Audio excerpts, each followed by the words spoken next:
Hola y bienvenidos a la historia de Roma. Capítulo 8. Las 12 tablas. La República Romana se estableció en el año 509 a.C. Tras unos años de inestabilidad, durante la cual los diferentes enemigos intentaron aprovechar la supuesta debilidad del nuevo régimen para conquistar la ciudad, los romanos asentaron su nuevo gobierno y pudieron dedicarse a luchar entre sí, patricios contra plebeyos. Apenas 15 años después de la expulsión de los reyes, en el año 494 a.C., tras un gran órdago en el que el ejército abandonó la ciudad durante algunos días, los plebeyos obtuvieron la primera concesión, la creación del Tribunado de la Plebe, un magistrado que defendería sus derechos. Esto detuvo la agitación plebeya durante un tiempo, pero con el paso de los años comenzaría una gran rivalidad entre los patricios y los tribunos, que casi nunca lograban ninguna de sus propuestas de reforma. De esta manera, los plebeyos no se sentían protegidos frente a la amenaza de la tiranía patricia. No bastaba con estar protegido frente a un abuso de la ley, porque en aquella época nadie sabía exactamente qué era la ley. El marco legal de Roma era un conglomerado de tradiciones orales, algunos escritos y muchas normas y subcláusulas escondidas por todas partes en decretos oficiales, cartas, pronunciamientos y, lo que era más peligroso, en las mentes de los abogados patricios. ¿Quién iba a decir que un hombre estaba siendo tratado injustamente si nadie sabía exactamente qué era la justicia? Una nueva generación de agitadores plebeyos acabaría obteniendo una gran victoria para sí mismos y para el Estado de Derecho, al dotar a los romanos de un conjunto de preceptos escritos que serían memorizados por todos los niños y recitados por todos los adultos, las 12 tablas del derecho romano. Esta codificación oficial de la ley se produjo alrededor del año 451 a.C., pero antes de ello, los plebeyos deberían amenazar con rebelarse una y otra vez durante casi una década. Durante los más de 40 años que transcurrieron entre la secesión de la plebe y la creación del tribunado y la escritura de la ley, Roma estuvo, como siempre, envuelta en muchas guerras. En el norte, guerras con beyes, y al este y al sur, contra los volscos y los equos, unas tribus nómadas de las colinas que se empeñaban en utilizar las tierras de las granjas romanas para el pastoreo. Los romanos se veían obligados a rechazar constantemente la invasión de estas tribus, que ocasionalmente reunían fuerzas suficientes para hacer frente a los romanos, pero que por lo general eran despachadas con facilidad.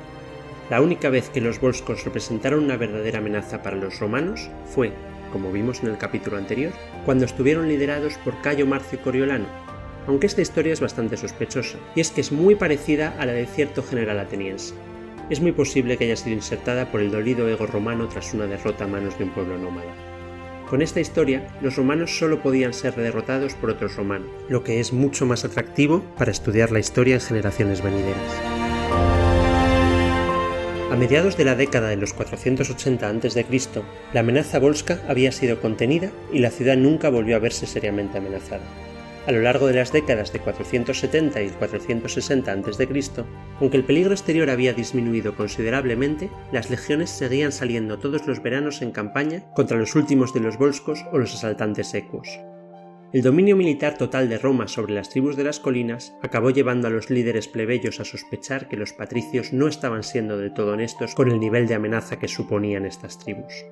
Los cónsules y el senado siempre utilizaban la excusa de un gran peligro exterior para reclutar a los plebeyos y sacarles a combatir, y sobre todo para posponer las importantes reformas propuestas por los tribunos. Nunca era el momento adecuado en medio de una guerra. Sin embargo, sin ni siquiera sudar, las legiones despachaban a todos los enemigos que encontraban. Con estos motivos, los tribunos intentaban negarse al reclutamiento de nuevos ejércitos, llamando a la plebe a no acudir a las levas. Los tribunos denunciaban al Senado por incitar guerras para aplazar cuestiones de reforma económica y política. A su vez, los tribunos y quienes los apoyaban eran denunciados por el Senado como comerciantes egocéntricos que anteponían la ambición personal a la seguridad de Roma. Los líderes plebeyos respondían que los patricios estaban enviando hombres a morir por la única razón de afianzar su control sobre la riqueza y el poder. La tensión escalaba, y en ocasiones las tropas se negaban a obedecer a sus generales por su origen patricio, provocando estrepitosas derrotas romanas y la muerte de muchos soldados. En estas circunstancias, en el año 462 a.C., un tribuno llamado Terentilio hizo una propuesta radical. Aprovechando que los dos cónsules del año se encontraban fuera de la ciudad, guerreando en alguna campaña militar, Cayo Terentilio Arsa convocó al Senado e hizo una propuesta de ley. Las leyes de Roma debían ser escritas y publicadas para que todos los ciudadanos estuvieran sujetos a los mismos códigos y nadie pudiera pasar por encima de ellos, ni siquiera los cónsules. La idea horrorizó a los patricios, que pasaron los 10 años siguientes haciendo todo lo posible por impedir su aplicación. El Senado, con los cónsules ausentes, consiguió aplazar el debate hasta la vuelta de estos. Para su fortuna, uno de los cónsules del año volvió con un botín tan grande que pudo repartir una pequeña parte con el pueblo, haciendo que se olvidasen de la propuesta tenentilia y se celebrase un triunfo en su honor. El triunfo era una ceremonia civil y religiosa de la antigua Roma, llevada a cabo para celebrar y consagrar públicamente el éxito de un comandante militar que había conducido a las fuerzas romanas a una victoria. El triunfo consistía en un desfile de las tropas victoriosas. Iban sin armas y portaban el botín arrebatado y los esclavos capturados al enemigo. Tras ellos, el general, luciendo una corona de laurel y una toga triunfal púrpura y bordada en oro, que lo identificaba como casi monarca o incluso divino, montaba en un carro tirado por 4 caballos. El ejército desfilaba por las calles de Roma hasta el templo de Júpiter, en la colina capitolina, donde ofrecían al dios un sacrificio y las pruebas de su victoria. A pesar de estos extraordinarios honores, el general se debía comportar con extrema humildad, como un ciudadano mortal que triunfó en nombre del Senado, el pueblo y los dioses de Roma. Por ello, en todo momento, al general le acompañaba, en su misma cuadriga, un esclavo, repitiéndole continuamente al oído las palabras «Memento mori», recuerda que eres mortal. Los triunfos significaban un día de fiesta y júbilo, con grandes banquetes ofrecidos a todos los ciudadanos, y de seguro servían para que los plebeyos se olvidasen por un tiempo de la tiranía de los patricios y de sus propias reclamaciones. Así pues, la propuesta terentilia se pospuso para el año siguiente, y así se fue posponiendo y posponiendo durante una década entera. Fue durante estos años cuando la plebe empezó realmente a resistirse al servicio militar y a cuestionar abiertamente los motivos de los patricios. En el año 460 a.C., atrapados en su propia retórica, no se lo creyeron cuando el Senado se despertó una mañana y anunció que, durante la noche, un pequeño ejército había penetrado en la ciudad y había tomado el Capitolio, provocando también una rebelión de esclavos. Solo tras una súplica desesperada de los cónsules, la plebe accedió finalmente a formar un ejército, al comprobar con gran sorpresa que la ciudadela había sido realmente tomada. Las legiones desalojaron rápidamente a los enemigos, aunque en la lucha moriría uno de los cónsules de ese año, cónsul que sería reemplazado por Cincinato. La rebelión y la tardía respuesta de la plebe, que causaron la muerte de un cónsul y casi la pérdida de la ciudad, fue utilizada para desacreditar a los tribunos y continuar aplazando la propuesta terentilia. Al final, sin embargo, se vieron obligados a ceder. 10 años después de que Terentilio originalmente propusiera la ley, la conciencia política había aumentado en la ciudad y el clamor por que se aprobara la ley era ya insostenible. Una combinación de peste, hambruna e inestabilidad económica en el año 454 a.C. provocaron una gran crisis de confianza en los dirigentes, y estos tuvieron que hacer algo para apaciguar a las masas. El Senado decidió enviar una delegación de 3 hombres a Atenas para conocer la legislación del gobernante griego Solón, que estaba inspirada por el principio de igualdad ante la ley. En el año 452 a.C., tras la vuelta de los legados enviados a Atenas, se decidió cómo se crearía la nueva ley. En el año siguiente no se elegirían cónsules, ni tribunos, ni ningún magistrado. En vez de eso, el poder se transferiría a un cuerpo de 10 hombres llamados decemviros, cuya principal tarea sería la de recopilar y condensar el derecho romano en un único código uniforme. Tras un profundo debate sobre si se deberían incluir plebeyos entre los decemviros, se les admitió, con la condición de que ciertas leyes no podrían ser cambiadas. Así, en el año 451 a.C., el año 333 desde la fundación de la ciudad, Roma cambió por segunda vez de forma de gobierno, de la monarquía al consulado, y de este al decemvirato. Los decemviros elegidos para el año fueron Apio Claudio, Tito Genucio, Publio Sestio, Lucio Veturio, Cayo Julio, Aulio Manlio, Publio Sulpicio, Publio Curiacio, Tito Romilio y Espurio Postumio. Claudio y Genucio eran los cónsules designados para ese año, recibieron este puesto en lugar del honor del que fueron privados. Sestio, uno de los cónsules del año anterior, fue honrado por haber aceptado a la redacción de la ley y la creación del decemvirato. Junto a ellos estaban los 3 comisionados que habían ido a Atenas, como recompensa por haberse comprometido con una embajada tan lejana y también porque se pensaba que estar familiarizado con leyes de estados extranjeros podría resultar útil para compilar las nuevas. Los últimos 4 decemviros fueron escogidos entre hombres de edad avanzada, para evitar cualquier oposición violenta a las decisiones del resto. La presidencia de todo el grupo fue otorgada a Apio Claudio, que se había ganado el favor de la plebe. Hay que aclarar que este Apio Claudio, llamado Apio Claudio Craso, era el hijo del Apio Claudio Sabino que vimos en el episodio anterior, el que se negó a condonar las deudas y cumplir la promesa consular y provocó la retirada del ejército de la ciudad al Monte Sacro. Este Apio Claudio Craso ya había sido cónsul 20 años antes, general en una batalla contra ecuos y volscos, donde sus tropas se negaron a obedecerle por su origen patricio y fueron por tanto derrotados. Como castigo, Apio Claudio diezmó a la legión, es decir, mató a 1 de cada 10 soldados. A pesar de estas atrocidades pasadas, Apio Claudio se ganó el favor de la plebe, al defender que hubiera 2 decemviros plebeyos, obteniendo así el legado de los decemviros. Reinaba la armonía entre ellos, y se dedicaron tanto a las tareas de gobierno de la ciudad como a redactar las leyes. Una anécdota interesante es que en cierto momento del año se encontró un cadáver desenterrado en casa de Sestio. Otro de los decemviros, Cayo Julio, le denunció, y Sestio renunció a su puesto de decemviro para no crear problemas y no interferir con la redacción de las leyes. Durante el año, los decemviros redactaron las leyes y las escribieron en 10 tablillas de bronce que colgaron en el foro. Tras ello, invitaron a todos los ciudadanos romanos a leerlas y debatirlas antes de aprobarlas, de manera que fuese una ley hecha por todo el pueblo, no solo por 10 personas. Las leyes escritas en esas tablas fueron ratificadas por la Comitia Centuriata, pero el pueblo consideró que el trabajo estaba incompleto, así que se repitió la elección de decemviros para el año 450 a.C. Durante ese segundo año de decemvirato solamente se redactaron 2 tablas más, finalizando así la ley en 12 tablas. Desgraciadamente, el contenido de las 12 tablas se ha perdido, y solo podemos confiar en extractos y resúmenes ocasionales de autores romanos posteriores para saber qué contenían. Por lo general, sabemos de qué temas trataba cada tabla, y una gran variedad de detalles que nos ofrecen una fascinante visión de la mente romana. En las tablas, escritas hace 2500 años, encontramos la base de nuestro sistema de derecho actual. Por ejemplo, la 9ª tabla prohíbe explícitamente la aprobación de leyes contra individuos concretos, un principio que aún se aplica hoy en día, mientras que la 1ª tabla establece la obligación de comparecer ante un tribunal que le haya convocado.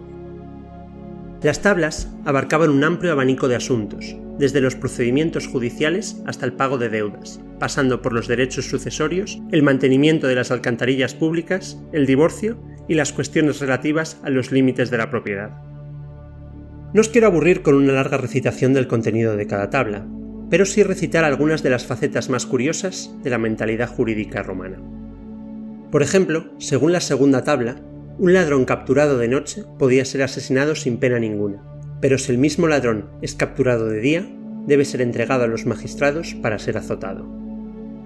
La 8ª tabla establece que la fruta que caiga de un árbol en la propiedad de un vecino será propiedad del dueño del árbol, que podrá entrar en la propiedad ajena y recogerla.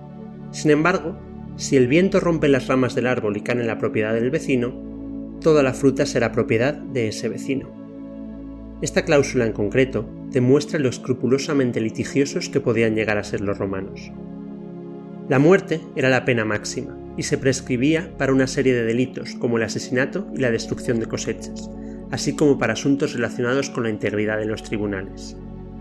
Tanto los magistrados que aceptaban sobornos para influir en sus decisiones, como los testigos que mentían bajo juramento, eran condenados a ser arrojados desde la roca Tarpeya, como los peores traidores de la historia de Roma.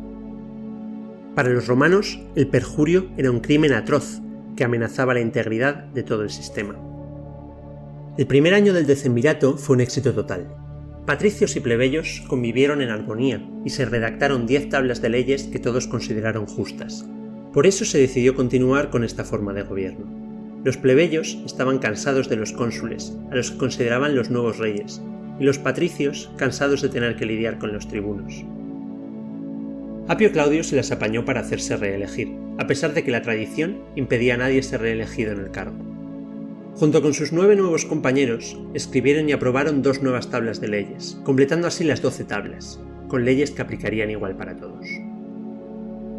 Sin embargo, escondida en la 11ª tabla estaba la ley que más controversia generó. Los patricios no pueden contraer matrimonio con los plebeyos. Esta ley frenaba del todo la movilidad social y garantizaba que ningún plebeyo pudiera ascender al estatus patricio, y por tanto ningún plebeyo pudiera jamás ejercer el consulado. Esta ley no sentó nada bien a la plebe. Es entonces cuando todos empezaron a darse cuenta de que los decemviros estaban actuando como reyes, 10 nuevos tarquinios que ellos mismos habían elegido. Legalmente, eran ellos los que estaban en el poder, los que presidían los juicios, y empezaron a abusar de su poder para cobrarse un gran número de venganzas personales. Al terminar el año y terminada su tarea, los decemviros debían disolverse y convocar elecciones consulares.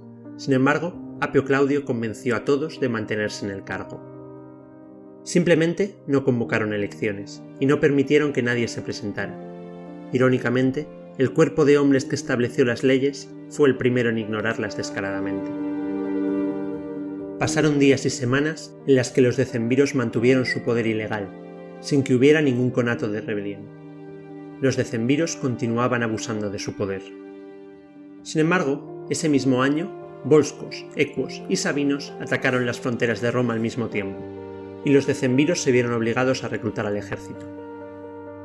Para ello, convocaron al Senado por primera vez en 2 años. En un principio, los senadores se negaron a acudir, puesto que ellos mismos resentían también la pérdida de poder ocasionada por los decemviros. Pero tras la amenaza de grandes multas, acudieron todos. En la reunión de la curia se destacaron 2 senadores, Lucio Valerio Potito, el nieto de Publícola, y Marco Horacio Barbato. Ellos se opusieron firmemente al régimen de los decemviros e intentaron impedir cualquier otro debate si no entregaban su poder. Sin embargo, Apio Claudio, combinando las amenazas personales con el miedo a la invasión extranjera, consiguió que el Senado, en especial los senadores más jóvenes, aprobasen el reclutamiento del ejército. Los legionarios demostraron su descontento de otras maneras. En varias batallas se negaron a luchar o a obedecer a los decemviros que les comandaban. Estas derrotas, junto con un terrible acto de lujuria, supusieron el final de los decemviros. Resulta que Apio Claudio había echado el ojo a Virginia, una hermosa plebeya que iba a casarse con un joven oficial del ejército. Claudio declaró de improviso que la muchacha en cuestión era una esclava fugitiva, propiedad de uno de sus clientes y que debía ser devuelta. Se convocó una vista para decidir el caso, y se presentaron numerosos testigos que atestiguaron la condición de libre de la joven. Pero el juicio fue supervisado por Apio Claudio, quien, ante el asombro de todos los presentes, dictaminó que la joven era efectivamente una esclava fugada y que era propiedad del cliente demandante, a pesar de las evidentes pruebas de lo contrario. La verdadera intención de Apio Claudio era declarar esclava a la joven Virginia para poder obligarla a mantener relaciones sexuales con él. Ante esta sentencia, y visto que le era denegado el derecho de cualquier reclamación, el padre de la joven, un respetado centurión llamado Virginio, apuñaló a su hija, viendo en esa acción el único camino para preservar la libertad y la pureza de su hija. El pueblo se horrorizó ante la conclusión del juicio, y el ejército, cuando se enteró de la decisión, se unió a su indignación.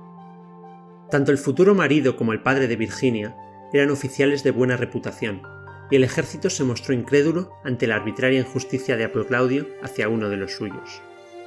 El pueblo, apoyado por el ejército, utilizó entonces como último recurso lo único que les había funcionado en el último siglo. Abandonaron la ciudad y se trasladaron al Monte Sacro, como habían hecho medio siglo antes. Los decemviros reconocieron que su posición se había vuelto insostenible y finalmente dimitieron. Apio Claudio fue arrestado, pero en lugar de enfrentarse en un juicio contra Virginio, se suicidó. Después se celebraron elecciones consulares y se restableció la tranquilidad doméstica de Roma. Los nuevos cónsules fueron Lucio Valerio Potito y Marco Horacio Barbato, los dos senadores que más se habían opuesto a los decemviros y además quienes habían servido de negociadores con el ejército y la plebe en el Monte Sacro para que estos volvieran a la ciudad. Al final, los plebeyos salieron mejor del decemvirato de lo que habían estado anteriormente. No solo habían conseguido su propósito de conseguir una ley escrita y justa, que tratase a todos de igual manera. Además, en sus negociaciones para volver a la ciudad, exigieron que el número de tribunos se elevara de 2 a 10, a lo que el Senado, ansioso porque las cosas volvieran a la normalidad y temiendo de nuevo una invasión, accedió. La creación de las 12 tablas dejó a la plebe, por un lado, encantada, pero por otro, horrorizada por algunas de las disposiciones que contenía. Es cierto que ahora el imperio de la ley dominaría sobre la subjetividad patricia, pero la ilegalidad del matrimonio entre patricios y plebeyos les abrió los ojos a una opresión que no sabían que existía. Solo los patricios podían ser cónsules u ostentar las de más altas magistraturas, como la del pontífice máximo. Si ningún plebeyo podía casarse con ningún patricio, entonces ningún plebeyo ocuparía jamás un alto cargo, y los patricios tendrían siempre y para siempre el poder. El siguiente ciclo de conflictos entre patricios y plebeyos giraría en torno a esta misma cuestión, lo que acabaría conduciendo a una serie de reformas que diluyeron aún más el dominio patricio sobre el poder. La semana que viene conoceremos las maquinaciones de Espurio Melio y el regreso de Cincinato, así como sobre los acontecimientos que condujeron al enfrentamiento final con Veyes, una lucha que, aunque fue una victoria para Roma, abrió una puerta al norte que sirvió para que los galos arrasaran y propinaran a los romanos su derrota más devastadora, casi acabando con la ciudad antes de que se convirtiese en el imperio que hemos conocido.